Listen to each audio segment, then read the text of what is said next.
नाज़रीन, दुनिया को हिला देने वाले हक़ाइक़ सामने आए हैं। इसराइल ने न्यूक्लियर बमों से लैस F-35 त्यारे ईरान की तरफ रवाना किए हैं, जिनको रूस ने रास्ते में मार गिराया है।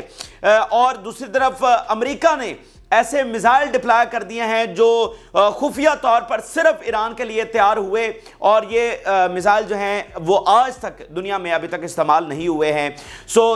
इन हक़ाइक़ के सामने आने के बाद तशवीश बहुत ज़्यादा बढ़ गई है। यानी दुनिया को अब समझ लगी है कि न्यूक्लियर जंग अब कोई अफसाना नहीं है। आप अंदाज़ा करिए ये कितनी बड़ी स्टोरी आज दुनिया के सामने आई है कि जनाब न्यूक्लियर बम भेजे हैं चलाने के लिए ईरान के खिलाफ। यानी ये कोई ऐसा नहीं कि चलाएगा, या उसने भेजे जिसको रूस ने कामयाबी के साथ मार गिराया। तो एक इस वक्त जो है दुनिया में खलबली मची हुई है, मिडल ईस्ट में खलबली मची हुई है कि ये हुआ क्या है। और जो इंतहा पसंदाना लीडरशिप इस वक्त इस जंग को लीड कर रही है, अब सारी दुनिया को वाज़े पता चल गया है कि इससे ये सिर्फ गजा फ़लस्तीन का मामला नहीं रहा, ये पूरी दुनिया को खतरा है इस इंतहा पसंदाना लीडरशिप से। और यही हैं जो न्यूक्लियर जंग की तरफ दुनिया को लेकर जा रहे हैं, और सबको ये तबाही जो है वो भुगतना पड़ेगी। ये अहम तरीन और ताज़ा तरीन हक़ाइक़ आए हैं जो आपके साथ शेयर करेंगे। बड़ी खास वीडियो, इसको आपने आखिर तक सुनना है। बड़े ज़बरदस्त हक़ाइक़ पूरी रिसर्च और तहकीक के साथ आपके लिए लेकर आए हैं। जिन लोगों ने चैनल को सब्सक्राइब नहीं किया उनसे रिक्वेस्ट करेंगे कि चैनल को ज़रूर सब्सक्राइब कर लें ताकि हर आने वाली वीडियो आप तक पहुँच सके।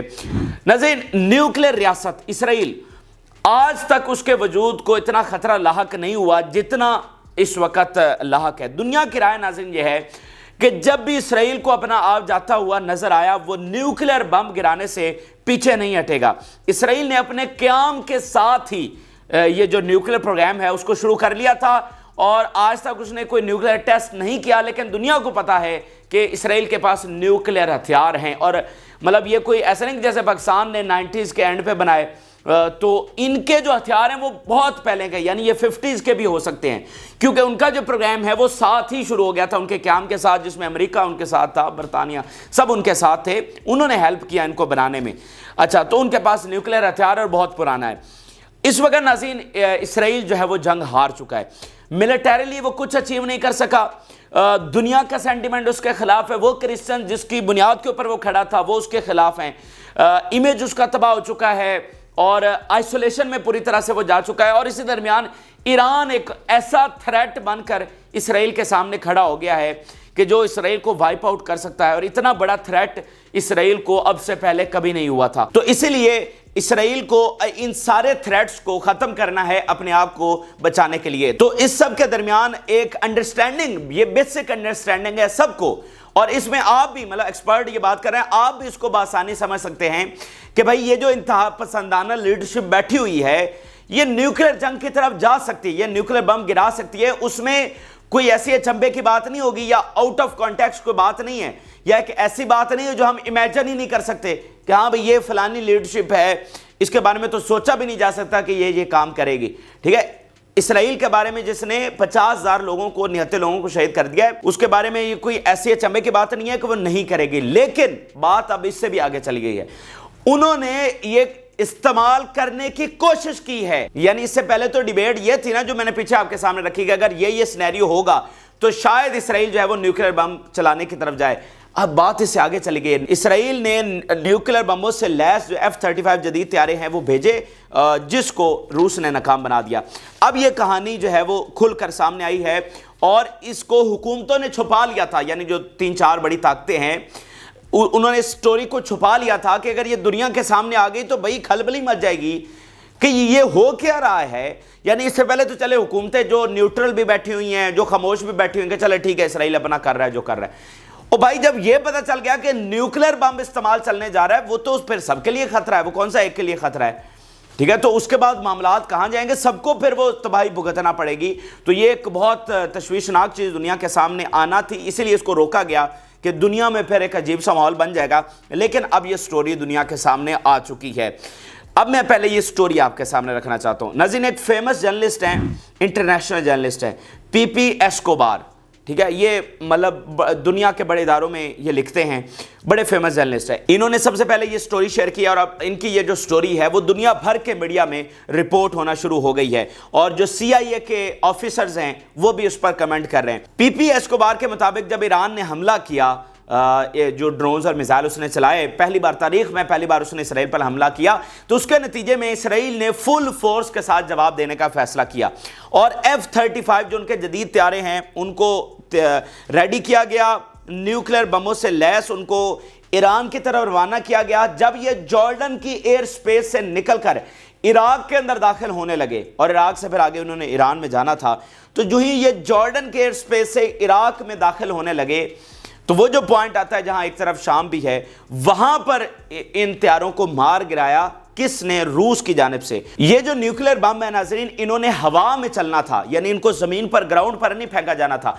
इस न्यूक्लियर बम को हवा में चलना था, जिसके नतीजे में जो पूरा कम्युनिकेशन निज़ाम है ईरान का वो तबाह करना था, उनकी तमाम इलेक्ट्रॉनिक डिवाइसेस, कम्युनिकेशन सिस्टम, वो हर चीज़ें तबाह करना थी।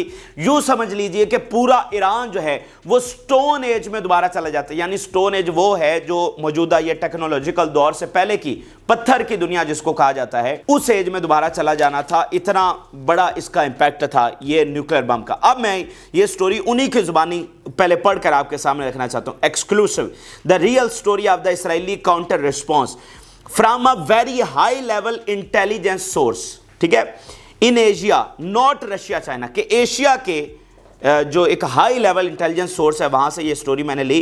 कंफर्म्ड एंड रीकंफर्म्ड, पहले कंफर्म किया फिर उसकी दोबारा तस्दीक की। Israel initially choose to respond with extreme force, उन्होंने पूरी शिद्दत के साथ इसका जवाब देने का फैसला किया। An F-35 loaded with nuclear bomb was sent east over Jordan, ठीक हो गया जी, एक एयरक्राफ्ट जो है भेजा गया F-35 न्यूक्लियर बम के साथ। The mission cause a high amplitude detonation over Iran that would provoke surge in the high capacity power lines, crippling Iran's electronic grid as well as disabling all electronic devices. किसको हवा में चलना था, उनकी तमाम electronic devices, उनके grid stations, एक एक चीज को उसने मुकम्मल तौर पर तबाह कर देना था। An EMP attack, electromagnetic pulse attack. अब ये क्या है, इसकी तफसीलात मैं आगे चलकर रखूंगा कि ये अटैक क्या है। ये एक ऐसा अटैक है जो आज तक दुनिया में नहीं हुआ, EMP अटैक, इलेक्ट्रोमैग्नेटिक बम जिसको आप कह सकते हैं। तो ये आगे चलकर मैं आपको रखता हूं, लेकिन पहले स्टोरी समझ लीजिए। As the Israeli F-35 was leaving Jordanian air space, it was shot down by the Russian air force. जो ही ये जॉर्डन से निकल रहा था तो रशियन फिजाई हरकत में आई और उसने गिरा दिया। Hence the publicised version of the Israeli counter response was such a travesty in the end. अब ये बात सुनिएगा, all sides decided not to publicise the real news. आखिर में तमाम हुकूमतों ने यह फैसला किया कि इस खबर को दुनिया के सामने नहीं लाया जाएगा। To deescalate what could well turn into world war 3, कि वो तमाम हुकूमतें यानी ईरान ने, इसराइल ने, अमेरिका ने, रशिया ने, ये जो तमाम जो फरीक इसमें शामिल थे, उन्होंने ये फैसला किया कि इस कहानी को सामने नहीं आने दिया जाएगा। जो होना था वो हो गया, अब इस कहानी को हम सामने नहीं आने देंगे ताकि मामलात फिर दूसरी तरफ चले जाएंगे और हम अब इसको डी एस्केलेशन की तरफ लेकर चलते हैं, ठीक है। इसलिए स्टोरी को सामने नहीं आने दिया गया, लेकिन अब ये स्टोरी जो है वो सामने आ चुकी है। तो इसमें जो एक बुनियादी बात आपको अभी समझ नहीं आ रही होगी कि EMP अटैक के जरिए किस तरह से ईरान को स्टोन एज में भेजा जा सकता है, वो आगे चलकर मैं आपके सामने रखता हूं। लेकिन पहले तो बुनियादी बात यह है कि इस स्टोरी को तो इस्टेब्लिश किया जाए, यानी ये इतनी बड़ी बात है, इतनी धमाका खेज ये बात है, इतनी धमाका, यानी इसराइल ने न्यूक्लियर बम गिराने की कोशिश की है ईरान के ऊपर, इससे बड़ी बात क्या हो सकती है।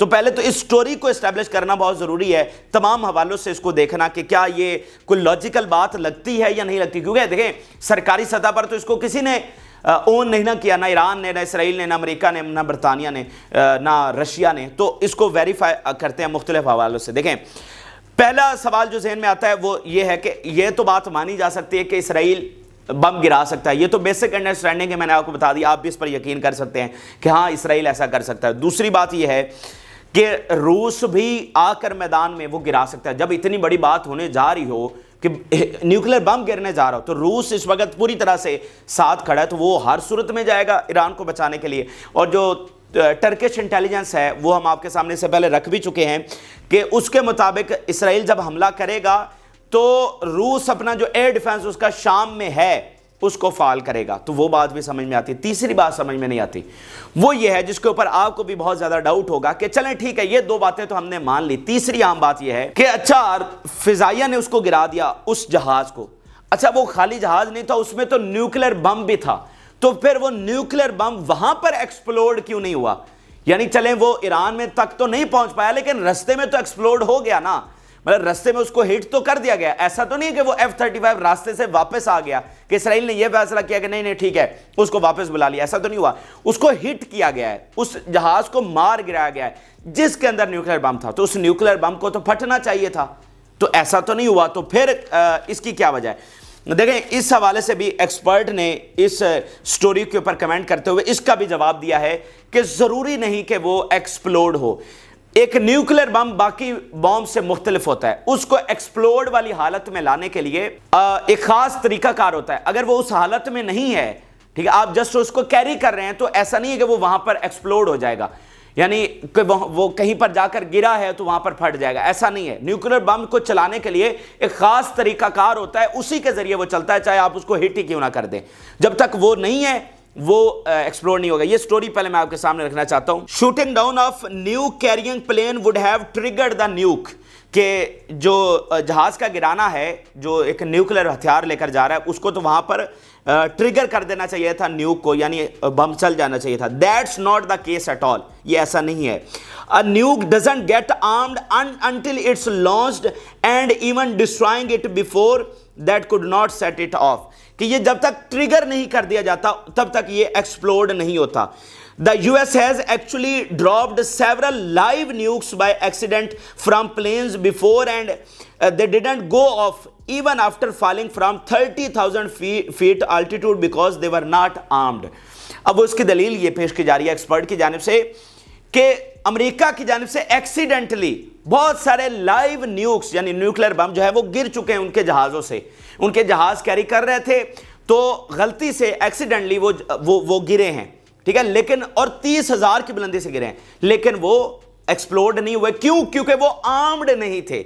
अब ये कंडीशन है, यानी कोई और बम है वो गिरा सो ब्लास्ट हो जाएगा, लेकिन न्यूक्लियर इस तरह से ब्लास्ट नहीं होता। उसके लिए वो खास एक कंडीशन है कि यानी खास उसका स्टेटस है कि आर्म्ड जब तक वो नहीं होगा तब तक वो नहीं फटेगा। Israel planning to use precisely an EMP style attack on Iran. अब ये EMP दोबारा आ गया, इसको आगे चलकर मैं आपके सामने रखता हूं। And now as most have seen the US has been talking about using its new champ microwave missile to do the same exact thing, fry Iranian plane with EMP pulses. तो यहां पर नाज़रीन हमने तीनों चीजें एस्टैब्लिश कर ली हैं कि इसराइल गिरा भी सकता है, वो न्यूक्लियर बम की तरफ जा भी सकता है, रशिया भी उसको बचाने के लिए आ सकता है ईरान को, और तीसरा कि अगर उसको हिट भी कर दिया जाए तो न्यूक्लियर बम चलता नहीं है। और आर्म्ड क्या होता है? आर्म्ड का मतलब यह होता है कि उस बॉम्ब को, या आप स्क्रीन पर देखिए कि बॉम्ब को उस हालत में लाना टू बी ब्लो अप, ठीक है, उस हालत में लाना कि वो उसमें जाकर एक्सप्लोड हो, ये होता है आर्म करना। एक जो रिवायती बॉम्ब होता है वो आर्म्ड ही होता है, वो कहीं पर भी जाकर गिरेगा तो फट जाएगा। लेकिन न्यूक्लियर बम अगर आप कैरी कर रहे हैं तो जरूरी नहीं है कि वो उस एक्सप्लोड वाली हालत में हो, उसको ट्रिगर करना पड़ता है बाकायदा, ठीक है। तो ये तीन चीजें जो हैं ये हमने एस्टेब्लिश कर ली। अब जरा आगे चलते हैं। नाज़रीन, स्कॉट रिटर जो कि CIA के फॉर्मर ऑफिसर भी हैं, इंस्पेक्टर ऑफ वेपन भी रहे हैं, इस वक्त फेमस एक एनालिस्ट हैं जो दुनिया भर के अमेरिकी खास तौर पर मीडिया पे बैठते हैं, लिखते हैं, उन्होंने इस स्टोरी के ऊपर कमेंट किया। मैंने आपको कहा था कि ये अभी स्टोरी सामने आई है दुनिया के और ये डेवलप हो रही है, दुनिया भर इसके ऊपर कमेंट कर रही है और दुनिया कह रही है अच्छा ये हो चुका है। तो स्कॉट रिटर ने इसके ऊपर कमेंट किया और उन्होंने कहा कि आई रिस्पेक्ट PP एस्कोबार, मैं उनकी इज्जत करता हूं, लेकिन जिस तरह की वो बात करें मैं उनकी स्टोरी के साथ एग्री नहीं करता, ये ऐसा नहीं है, ये सही स्टोरी नहीं है। उन्होंने कहा कि ये एक मुआहदा है 1968 का इसराइल और अमेरिका के दरमियान, जिसमें न्यूक्लियर बम इस्तेमाल ना करना है इसराइल की तरफ से, तो अगर इसराइल ये करता है तो वो मुआहदा टूट जाएगा। इस तरह के एक दो उन्होंने दलीलें दी हैं कि ये मुआहदे इसराइल और अमेरिका के, तो इसलिए इसराइल कभी भी ये बम इस्तेमाल नहीं करेगा। तो ये कोई स्कॉट रिटर की बात समझ में नहीं आती कि इसराइल को कोई मुआहदों की परवाह है और वो भी अमेरिकी मुआहदों की परवाह है, ठीक है, मतलब जिनका वो लाडला है, वो अमेरिका से मुआहदा टूट गया तो वो फिर बात उनकी बिगड़ जाएगी, ऐसा ये बात समझ में नहीं आती। अच्छा, अब ये तो एक स्टोरी हो गई जो दुनिया के सामने आ गई। अगर हम बाकी चीजों को खंगालें, इस स्टोरी को मजीद इस्टेब्लिश करने के लिए और इसकी हकीकत को जानने के लिए, तो हमें पता चलता है कि ये कोई अफसानवी बात नहीं हो सकती, यानी ये कोई आउट ऑफ नो वेयर ये चीज आ गई कि जो एग्जिस्ट ही नहीं करती, जिसके बारे में सोचा ही नहीं जा सकता कि ये तो जनाब सिर्फ एक झूठी स्टोरी है। ये ऐसा नहीं है, ये अफसानवी बात नहीं है, ये हकीकत हो सकती है। यानी पहले तो ऊपर हमने इस्टेब्लिश कर दिया कि ये ऐसा ही है, लेकिन बिलफर्ज इसको मजीद गहराई में लेकर चलते हैं तो अभी इसका सबसे बड़ा सबूत यह है कि देखें, इसराइल ने भी तबाही जाकर करनी थी ना, तो अमेरिका ने वहां से एक बड़ा सबूत ये सामने है कि अमेरिका ने एक ऐसा हथियार डिप्लॉय कर दिया है जिससे वही काम लेना है, यानी ईएमपी अटैक करना है ईरान के ऊपर, जो इस वक्त न्यूक्लियर के जरिए करने जा रहा था इसराइल। तो ये मतलब कोई अफसाना नहीं है कि भाई ये होना नहीं था, ये हो नहीं सकता, या तो एक बहुत बड़ी बात हो जाएगी जिसकी तरफ अमेरिका या इसराइल नहीं जाएंगे। वो उधर न्यूक्लियर चले, उनका गिर गया, लेकिन इधर अमेरिका की जानब से उसके बाद बात सामने आ गई। ये 24 घंटे पहले की खबर है कि जो ऐसे हथियार हैं, ऐसे मिसाइल डिप्लॉय कर दिए अमेरिका ने, जिसको सीक्रेटली डेवलप किया गया है, सिर्फ ईरान के लिए डेवलप किया गया है, और EMP attack, electromagnetic pulse attack जो है वो ईरान पर करने का मकसद है। तो अब जरा हम ये ईएमपी को पहले समझ लेते हैं ताकि ये कंफ्यूजन दरमियान में ना रहे। ईएमपी नाज़रीन है इलेक्ट्रोमैग्नेटिक पल्स, यानी ये एक बॉम्ब है जो ये फिनोमेना क्रिएट करता है इलेक्ट्रोमैग्नेटिक पल्स का। ये करता क्या है कि ये इतनी हाई रेडिएशन ये जारी करता है, ये बॉम्ब, जो कि ये न्यूक्लियर के जरिए ये वाला हासिल करना चाह रहे थे। न्यूक्लियर ये हवा में एक्सप्लोड होता, ये अगर आप तस्वीर देखें तो ये न्यूक्लियर हवा में एक्सप्लोड हो रहा है। इसने इतनी रेडिएशन, इतनी हाई इंटेंसिटी वाली रेडिएशन इसने जारी कर उससे निकलना थी कि ग्राउंड एंड अंडरग्राउंड जितनी भी इलेक्ट्रॉनिक डिवाइसेस हैं वो पूरी तरह से डिस्ट्रॉय हो जानी थी। उनका कम्युनिकेशन, उनका इंटरनेट, उनके सेल्फ, एक एक चीज जो है वो डिस्ट्रॉय हो जाना थी। ठीक है, तो ये ईएमपी पल्स अटैक इसको कहते हैं। तो वो इसको करना चाह रहे थे, ये फिनोमेना क्रिएट करना चाह रहे थे थ्रू न्यूक्लियर।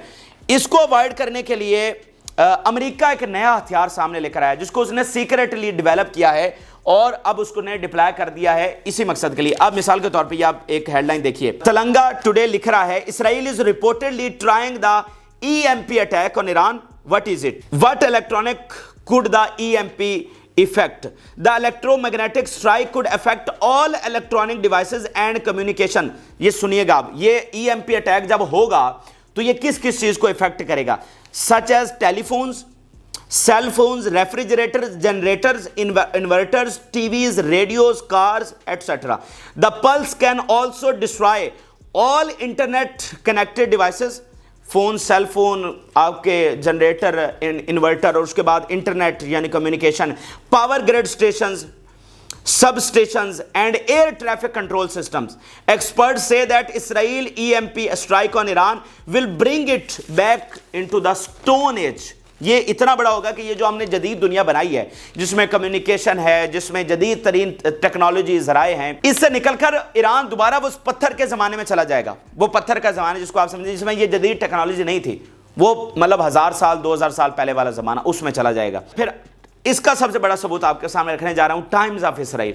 मैं आपको कह रहा हूं ना कि इसको पूरी तरह से हम एस्टैब्लिश करेंगे क्योंकि ये छोटी बात नहीं है। टाइम्स ऑफ इसराइल इसके ऊपर क्या लिख रहा है, Israel could send Iran back to the stone age with electromagnetic bomb. अच्छा, ये आपको समझ आ गई कि बात ये बिल्कुल रियल है, कोई अफसानवी बात नहीं है। अच्छा, ये स्टोरी कब की है, ये वाली जो टाइम्स ऑफ इसराइल की, ये है 2010 की।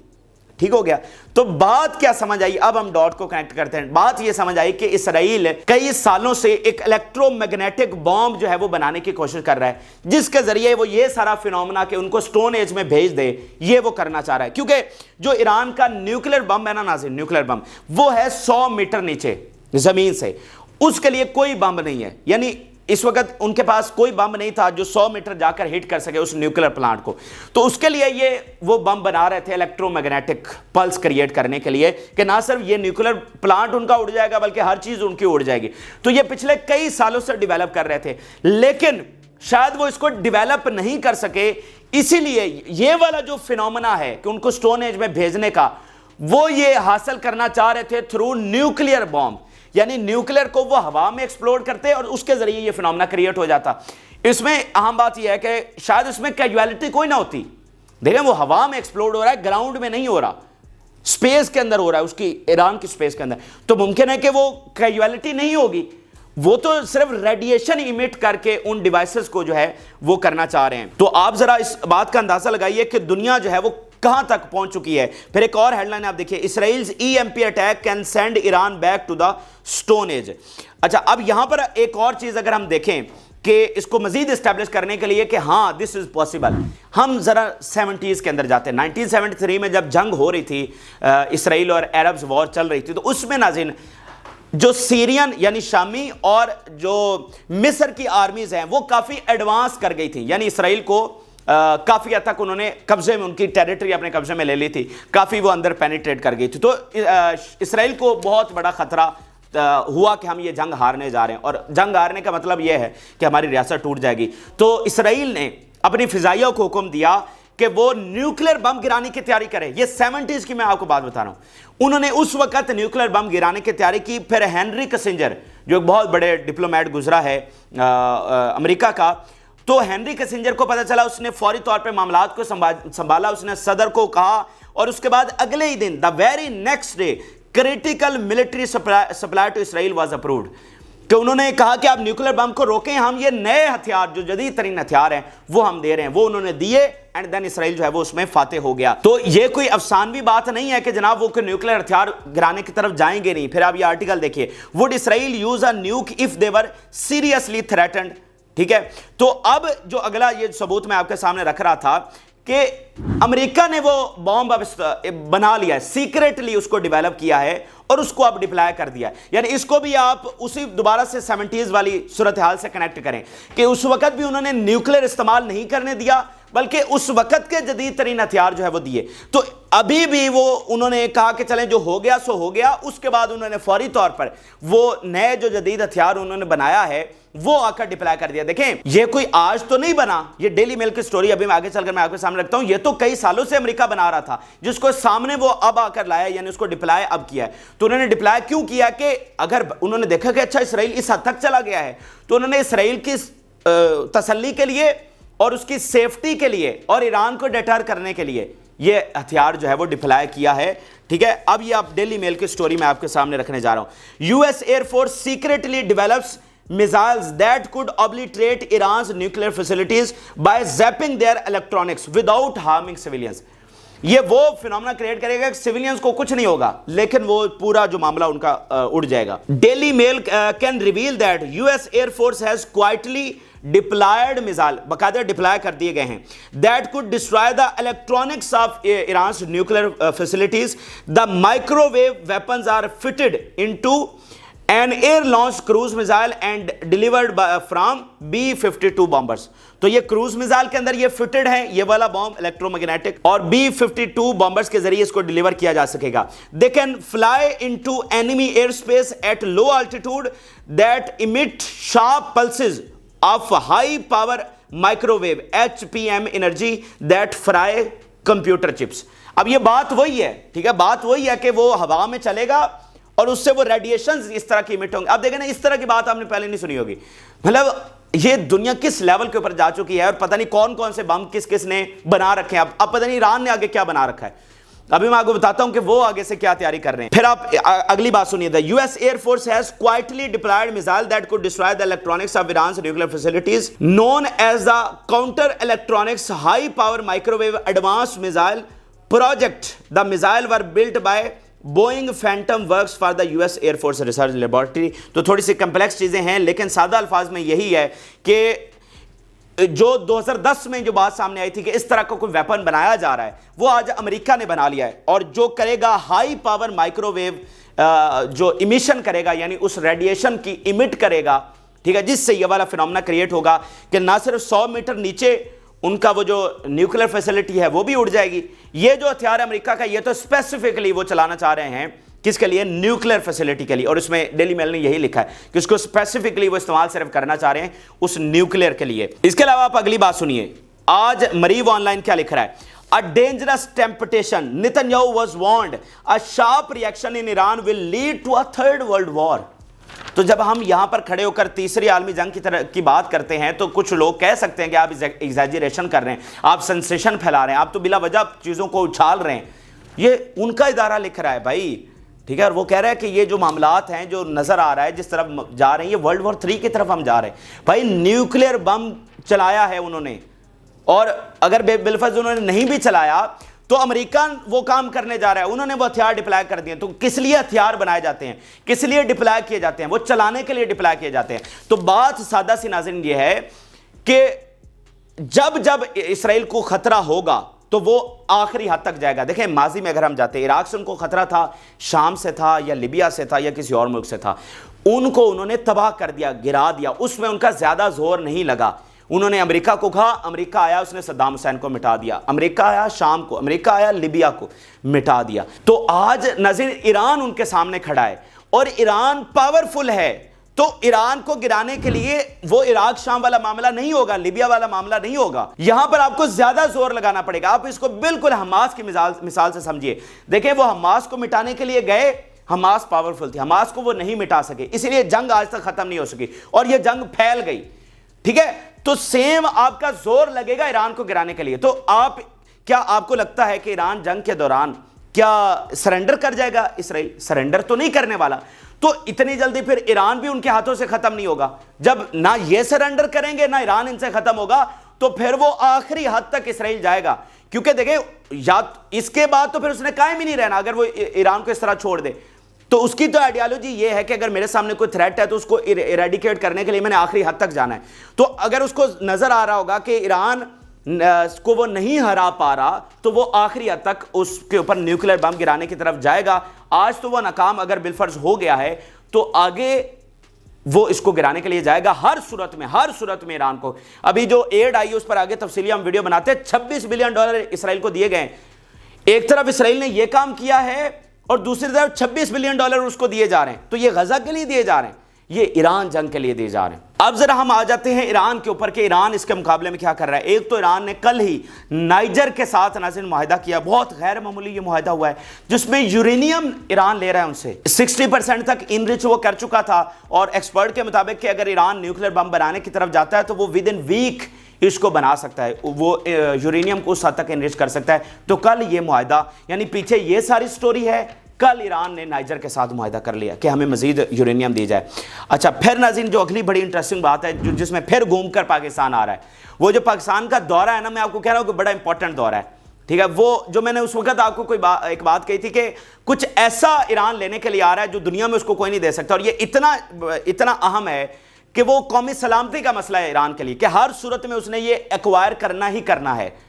तो इसलिए इब्राहिम रईसी पाकिस्तान आ रहे हैं। पाकिस्तान जिसको सारे छोड़ चुके हैं, ठीक है, जो उसके मतलब सब उकता गए हैं पाकिस्तान से, उस सूरत में सदर ईरान का आ रहा है। अगर ईरान के साथ वैसे भी कोई अच्छे ताल्लुकात नहीं है, मतलब जिस तरह सऊदीज़ के साथ हैं, तो ईरान का कोई मसला होता है तो उसके बाकी डिप्लोमेट्स ऑफिशियल्स आकर मामलात को देखते हैं, सदर नहीं आता।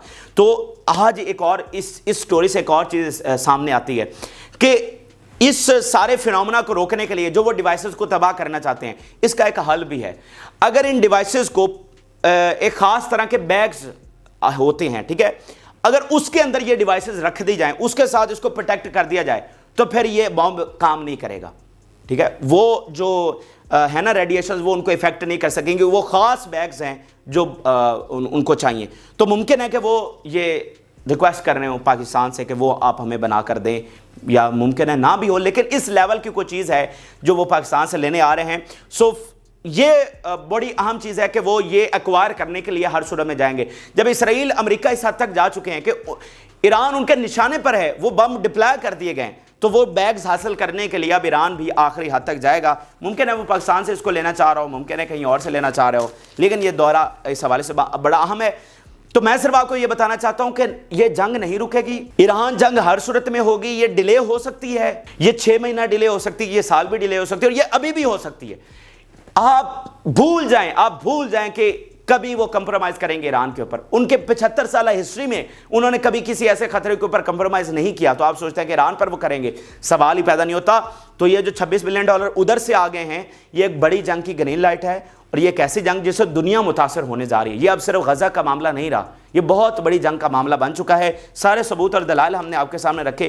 उम्मीद करता हूं कि आपको हमारी ये काविश पसंद आई होगी। आप अपनी राय से ज़रूर आगाह करें। जिन लोगों ने चैनल को सब्सक्राइब नहीं किया उनसे रिक्वेस्ट करेंगे कि चैनल को ज़रूर सब्सक्राइब कर लें ताकि हर आने वाली वीडियो आप तक पहुँच सके। इजाज़त, अल्लाह हाफ़िज़।